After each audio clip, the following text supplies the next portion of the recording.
Korang pernah tak pakai deodorant kan yang melekit, yang jenis kalau korang tengok buka baju lah, korang tengok dekat baju tu, dekat bahagian pelipat ketiak tu, dia ada macam warna putih keras kan. Okay, so itu sebenarnya silap dia dekat deodorant korang lah. Okay, so hari ni aku ada satu produk yang memang aku agak suka juga. Sebab apa? Sebab dia simple tapi memang best.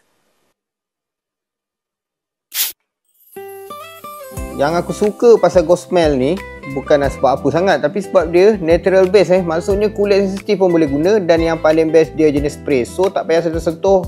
Sebab apa? Sebab dia tak melekit lah. Okay, so korang sembuh dah, tinggal lah korang pakailah baju kan.